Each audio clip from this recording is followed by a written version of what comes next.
cell signaling video project.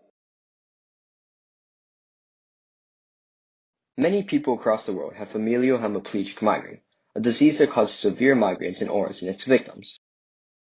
These auras cause hemiparesis, a temporary numbness or weakness on one side of the body. Although there are different types of FHM, in this video we will only focus on the gene CACNA1A, which determines type 1 FHM cases, which constitute 50% of total FHM cases. Before we continue, let's take a detour to understand CAV 2.1, a vital protein connected to FHM. CAV 2.1 is a P/Q voltage-dependent calcium channel, which facilitates the entrance of positive calcium ions into neuron cells when they experience a slight electrical stimulus. This stimulus essentially creates a minor change in voltage, which activates CAV 2.1.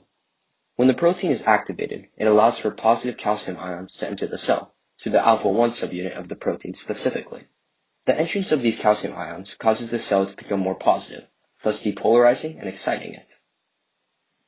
By exciting the cell, it releases neurotransmitters or ligands, such as endorphins, morphine, serotonin, etc. In this picture, you can see neurotransmitters being released through exocytosis. These neurotransmitters travel to many different receptor proteins, one including GPCR proteins such as an adrenergic receptor. In this receptor specifically, the neurotransmitter binds to the extracellular helices. This binding causes the G protein on the intracellular part of the receptor to split, which then activates other proteins on the internal part of the cell.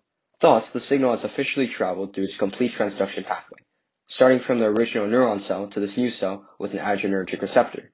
The cell response generated is the split of the G protein, which is a direct result of the ligand bonding and acting as a signaler for other reactions inside the cell.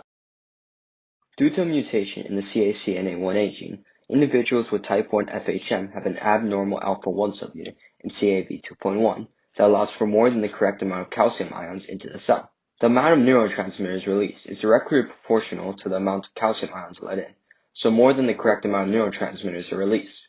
This greater than normal outflow of neurotransmitters to the surrounding disrupts the brain's natural balance of neurotransmitters, leading to various symptoms of type 1 FMH. There is no standardized way of treating type 1 FHM. However, there are some solutions depending on the individual's symptoms. Analgesics and non-steroid anti-inflammatory drugs are one way of treating FHM, as these medicines can reduce the migraine headache caused by FHM. These medicines work by blocking cyclooxygenase, which decreases the synthesis of prostaglandins, which are involved in the pathophysiology of migraine headaches.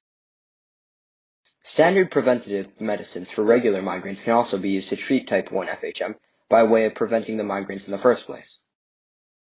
We're over time, but thank you and have a nice day.